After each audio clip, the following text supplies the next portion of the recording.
बोटां ते फौज ला देनी भी सिख किते सारा समुंदर ना पी जाण, तुहानूं पता ही नहीं है।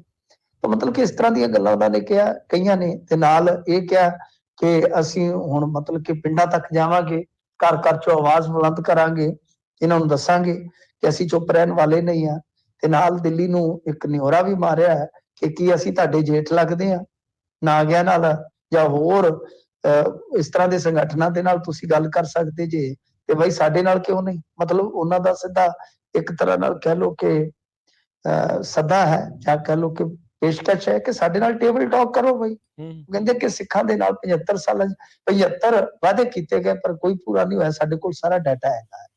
ਤਾਂ ਇਸ ਤਰ੍ਹਾਂ ਇਹ ਉਹਨਾਂ ਦੀ ਤਕਰੀਰ ਸੀ। ਇਸ ਤੋਂ ਇਲਾਵਾ ਹੋਰ ਵੀ ਪੱਤਰਕਾਰ ਜਾਂ ਹੋਰ ਮੀਡੀਆ ਅਦਾਰਿਆਂ ਦੇ ਮੁੱਖ ਕੋਈ ਸੰਪਾਦਕ ਕੋਈ ਹੋਰ ਅਹੁਦੇਦਾਰ ਜਿਹੜਾ ਉੱਥੇ ਬੋਲਿਆ, ਤਾਂ ਸਾਰਿਆਂ ਨੇ ਇੱਕ ਸੁਰਤਾ ਦੇ ਵਿੱਚ ਪੱਤਰਕਾਰਤਾ ਨੂੰ ਬਚਾਉਣ ਦੀ ਗੱਲ ਕਹੀ ਹੈ। ਜਿੱਥੋਂ ਤੱਕ ਸਿਆਸਤ ਦੀ ਗੱਲ ਹੈ, ਸਿਆਸਤ ਦੇ ਮਾਮਲੇ 'ਚ ਇਹ ਹੈ ਕਿ ਬਿਕਰਮ ਸਿੰਘ ਮਜੀਠੀਆ ਨੇ ਵੀ ਪ੍ਰੈਸ ਕਾਨਫਰੰਸ ਕੀਤੀ। ਉਹਨਾਂ ਨੇ ਇਹ ਕਹਿ ਦਿੱਤਾ ਕਿ ਮੀਡੀਆ ਅਕਾਊਂਟ ਬੈਨ ਕਰ ਦਿੱਤੇ ਗਏ। ਪੰਜਾਬੀ ਗਾਇਕ ਬੱਬੂ ਮਾਨ, ਜਸਵੀਰ ਜੱਸੀ ਸਮੇਤ ਨਿਊਜ਼ ਚੈਨਲ ਜਿਹੜੇ ਇਨਫਲੂਐਂਸਰ ਹੁੰਦੇ ਆ, ਕਿਸਾਨ ਏਕਤਾ ਮੋਰਚਾ ਤੇ ਹੋਰ ਬਹੁਤ ਸਾਰੇ ਲੋਕ ਆ ਜਿਨ੍ਹਾਂ ਨੂੰ ਨੁਕਸਾਨ ਪਹੁੰਚਾਇਆ ਗਿਆ ਸੋਸ਼ਲ ਮੀਡੀਆ ਦੇ ਤੌਰ ਤੇ। ਤਾਂ ਉਹਨਾਂ ਨੇ ਜਦੋਂ ਇਹ ਗੱਲਾਂ ਕਹੀਆਂ ਕਿ ਐਮਰਜੈਂਸੀ ਜਿਹੇ ਹਾਲਾਤ ਬਣਾ ਦਿੱਤੇ ਆ, ਤੇ ਜਿਹੜਾ ਭਗਵੰਤ ਮਾਨ ਆ ਉਹ ਤੇ ਦੂਸਰਾ ਇੱਕ ਤਰ੍ਹਾਂ ਨਾਲ ਕਹਿ ਲਓ ਕਿ ਐਸਾ ਸ਼ਖਸ ਬਣਦਾ ਜਾ ਰਿਹਾ ਜੋ ਇੰਦਰਾ ਗਾਂਧੀ ਦੇ ਪਦ ਚਿੰਨ੍ਹਾਂ ਤੇ ਚੱਲ ਰਿਹਾ, ਇਹੋ ਜਿਹੀਆਂ ਗੱਲਾਂ ਕਹੀਆਂ। ਉਹਦੇ ਜਵਾਬ ਦੇ ਵਿੱਚ ਫਿਰ ਇਹਨਾਂ ਨੇ ਵੀ ਪ੍ਰੈਸ ਕਾਨਫਰੰਸ ਕੀਤੀ, ਆਮ ਆਦਮੀ ਪਾਰਟੀ ਵਾਲਿਆਂ ਨੇ। ਉਹਨਾਂ ਨੇ ਵੀ ਯਾਦ ਦਿਵਾਇਆ ਕਿ ਕਿਸ ਤਰ੍ਹਾਂ ਸਰਬੱਤ ਖਾਲਸਾ ਕਵਰ ਕਰਨ ਵਾਲੇ ਪੱਤਰਕਾਰਾਂ ਤੇ ਤੁਸੀਂ ਬਲਾਤਕਾਰ ਤੱਕ ਦੇ ਮੁਕੱਦਮੇ ਦਰਜ ਕਰਵਾਏ, ਚੈਨਲ ਬੰਦ ਕੀਤੇ, ਚੱਲਦੀ ਡਿਬੇਟ ਬੰਦ ਕਰਵਾਈ, ਤੁਸੀਂ ਚੈਨਲਾਂ ਦੇ ਬਾਈਕਾਟ ਕਰਵਾਏ, ਉਹਨਾਂ ਨੇ ਬਕਾਇਦਾ ਚੈਨਲਾਂ ਦੇ ਨਾਮ ਲਏ। ਤਾਂ ਇੱਕ ਤਰ੍ਹਾਂ ਨਾਲ ਕਹਿ ਲਓ ਕਿ ਆਮ ਆਦਮੀ ਪਾਰਟੀ ਨੇ ਸਾਰੀਆਂ ਗੱਲਾਂ ਤੋਂ ਪੱਲਾ ਝਾੜ ਦਿੱਤਾ। ਉਹ ਕਹਿੰਦੇ ਕਿ ਜਿਸ ਕਿਸੇ ਨੇ ਕੋਈ ਕਾਨੂੰਨ ਦੇ ਉਲਟ ਕੋਈ ਪੋਸਟ ਵਗੈਰਾ ਪਾਈ ਹੋਏਗੀ ਉਹਦੇ ਤੇ ਤਾਂ ਐਕਸ਼ਨ ਹੁੰਦਾ ਹੈ, ਪਰ ਦੂਸਰੇ ਤੇ ਅਸੀਂ ਕੋਈ ਐਕਸ਼ਨ ਨਹੀਂ ਕੀਤਾ। ਪਰ ਇਹ ਗੱਲ ਬਿਲਕੁਲ ਝੂਠ ਆ। ਮੈਂ ਇਸ ਗੱਲ ਦਾ ਪ੍ਰਤੱਖਦਰਸ਼ੀ ਹੈਗਾ ਵਾਂ ਕਿ ਇਹਨਾਂ ਨੇ ਕਹਿ ਲਓ ਕਿ ਬਹੁਤ ਧੱਕਾ ਕੀਤਾ ਹੈ ਬਿਨਾਂ ਗੱਲ ਤੋਂ। ਸੋ ਇਹ ਸਾਰਾ ਕੁਛ ਆ ਕਿ ਨਾ ਅਕਾਲੀ ਸੱਚੇ ਆ ਨਾ ਇਹ ਝੂਠੇ ਆ, ਬਈ ਸਾਰਾ ਕੁਛ ਹੀ ਆ, ਤੁਰਿਆ ਜਾਂਦਾ ਹੈ ਸਿਆਸਤ ਦੇ ਪੱਖ ਤੋਂ। ਪਰ ਹੁਣ ਇਹ ਵੇਖਣ ਦੀ ਗੱਲ ਆ ਕਿ ਜਿਵੇਂ ਹੁਣ ਅਕਾਲ ਤਖਤ ਸਾਹਿਬ ਦੇ ਜਥੇਦਾਰ ਜੀ ਨੇ ਥਾਪੜਾ ਵੀ ਦਿੱਤਾ ਹੈ, ਨਾਲੇ ਕਿਹਾ ਕਿ ਹਰੇਕ ਸਿੱਖ ਨਾਲ ਖਲੋਤੇ, ਅਸੀਂ ਮੀਡੀਆ ਨਾਲ ਖਲੋਤੇ ਆ। ਤਾਂ ਇਹ ਹੁਣ ਕੀ ਅਸੀਂ ਕਿਸ ਤਰ੍ਹਾਂ ਦਾ ਆਪਦਾ ਮੀਡੀਆ ਮੁਕਾਮ ਹਾਸਲ ਕਰ ਸਕਾਂਗੇ ਕਿ ਜਿੱਦਾਂ ਪੂਰੀ ਦੁਨੀਆ ਸਿੱਖਾਂ ਵੱਲ ਵੇਖਦੀ ਹੈ ਜਾਂ ਪੂਰਾ ਇੰਡੀਆ ਸਿੱਖਾਂ ਵੱਲ ਵੇਖਦਾ ਹੈ, ਇਹਨਾਂ ਦਾ ਕੀ ਪ੍ਰਤੀਕਰਮ ਹੋਏਗਾ, ਇਹਨਾਂ ਦਾ ਕੀ ਸਟੈਂਡ ਹੋਏਗਾ।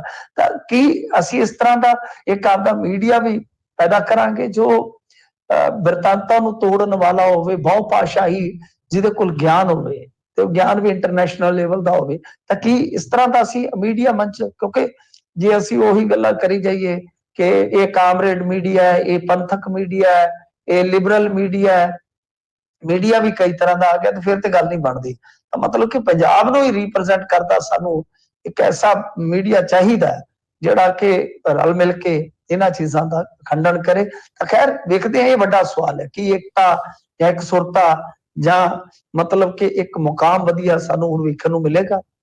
ਪਰ ਇਹ ਤਾਂ ਹੈ ਕਿ ਜਥੇਦਾਰ ਸਾਹਿਬ ਨੇ ਜੋ ਕਰਨਾ ਸੋ ਕਰ ਦਿੱਤਾ। ਪੁਲਿਸ ਵਗੈਰਾ ਉੱਥੇ ਖਾਸਾ ਲੱਗੀ ਹੋਈ ਹੈ।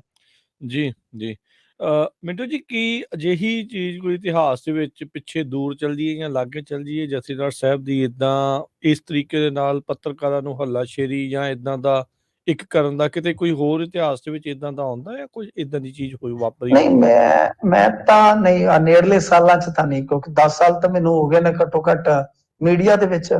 6-7 ਸਾਲ ਤੁਹਾਡੇ ਨਾਲ ਹੋ ਗਏ, ਉਸ ਤੋਂ ਪਹਿਲਾਂ ਕੁਝ ਸਾਲ ਮੈਂ ਪ੍ਰਿੰਟ ਚਲਾਏ ਸਨ। ਮੈਂ ਇਸ ਤਰ੍ਹਾਂ ਨਹੀਂ ਵੇਖਿਆ। ਹਾਂ, ਪੱਤਰਕਾਰਾਂ ਦੇ ਨਾਲ ਅੱਛੀ ਬਹਿਣੀ ਉੱਠਣੀ ਹੁੰਦੀ ਹੈ ਜਥੇਦਾਰ ਸਾਹਿਬਾਨ ਦੀ। ਆਪਾਂ ਜੇ ਦੇਖੀਏ ਤਾਂ ਅਤੀਤ ਦੇ ਵਿੱਚ ਬਹੁਤ ਸਾਰੀਆਂ ਉਦਾਹਰਨਾਂ ਤੁਹਾਨੂੰ ਮਿਲ ਜਾਣਗੀਆਂ, ਜਿੱਦਾਂ ਕਰਪਾਲ ਸਿੰਘ ਬਡੂੰਗਰ ਜੀ ਸਨ, ਜਾਂ ਬੜੇ ਇਸ ਤਰ੍ਹਾਂ ਦੇ ਸਿੱਖ ਵਿਦਵਾਨ, ਗਿਆਨੀ ਗੁਰਬਚਨ ਸਿੰਘ ਲੈ ਲਓ, ਫਿਰ ਬੀਬੀ ਜਗੀਰ ਕੌਰ। ਪੱਤਰਕਾਰਾਂ ਦੇ ਨਾਲ ਵਾਹ ਤਾਂ ਚੰਗਾ ਰਿਹਾ ਇਹਨਾਂ ਦਾ, SGPC ਹੋਵੇ ਜਾਂ ਜਥੇਦਾਰ ਹੋਣ, ਪਰੰਤੂ ਇਹ ਹੈ ਕਿ ਖੁੱਲੇ ਰੂਪ ਦੇ ਵਿੱਚ ਇਸ ਤਰ੍ਹਾਂ ਪੱਤਰਕਾਰਤਾ ਦੇ ਹੱਕ 'ਚ ਡਟਣਾ ਜਾਂ ਇਹ ਤੇ ਪਹਿਲਾਂ ਹੀ ਆ, ਮੇਰੇ ਵੇਖਣ 'ਚ ਤੇ ਪਹਿਲਾਂ ਹੀ ਹੈ ਜੀ। ਤੇ ਜਿੱਦਾਂ ਤੁਸੀਂ ਵੀ ਗੱਲ ਦਾ ਜਿਹੜਾ ਇਸ਼ੂ ਆ, ਕੀ ਕੋਈ ਰਣਨੀਤੀ ਘੜੀ ਗਈ ਜਿਹੜਾ fake news, miss information, Punjab ਦੀ ਮਿੱਟੀ ਪਲੀਤ ਕਰਨਾ ਜਾਂ ਇਦਾਂ ਦੀ ਚੀਜ਼ ਦੇ ਉੱਤੇ नहीं ਕੋਈ ऐसा ਸਾਂਝੇ कुछ ਤੌਰ नहीं, ये एक लैक है, ये लैक है कि कोई प्रोग्राम ठोस नहीं है कि कोई इस तरह की वैबसाइट बनाई जावे ਜਾਂ ਇੱਕ ਇਸ ਤਰ੍ਹਾਂ ਦਾ ਕੋਈ ਪਲੇਟਫਾਰਮ ਬਣਾਇਆ ਜਾਵੇ ਪੱਤਰਕਾਰਾਂ ਦਾ ਰਲ ਕੇ, ਜਿਹਦੇ ਚ ਜਿਵੇਂ ਹੁਣ ਆਪਾਂ ਆਲਟ ਨਿਊਜ਼ ਦੇਖਦੇ ਆ, ਉਸ ਟਾਈਪ ਦਾ। ਤਾਂ ਉਹ ਨਹੀਂ, ਪ੍ਰੋਗਰਾਮ ਕੁਛ ਨਹੀਂ ਹੈ, ਇਹ ਲੈ ਕੇ ਆਪਾਂ ਕਹਿ ਲਈਏ ਕਿ ਇਸ ਸਾਰੇ ਪ੍ਰਕਰਨ ਦੇ ਵਿੱਚ ਨਾ ਇਹ ਇਸ ਚੀਜ਼ ਦੀ ਕਿਤੇ ਨਾ ਕਿਤੇ ਘਾਟ ਹੈ ਕਿ ਕੋਈ ਫਰਦਰ ਕੋਈ ਵੱਡਾ ਠੋਸ ਪ੍ਰੋਗਰਾਮ ਨਹੀਂ ਦਿੱਤਾ ਗਿਆ। ਬਸ ਉਹ ਹੱਲਾਸ਼ੇਰੀ ਤੇ ਜਾਂ ਕਹਿ ਲਓ ਕਿ ਇੱਕ ਸਰਕਾਰ ਦੇ ਪ੍ਰਤੀ ਕਰੜਾ ਸੁਨੇਹਾ ਜ਼ਰੂਰ ਹੈ, ਪਰ ਉਹ ਠੋਸ ਪ੍ਰੋਗਰਾਮ ਨਹੀਂ ਹੈ। ਜੀ।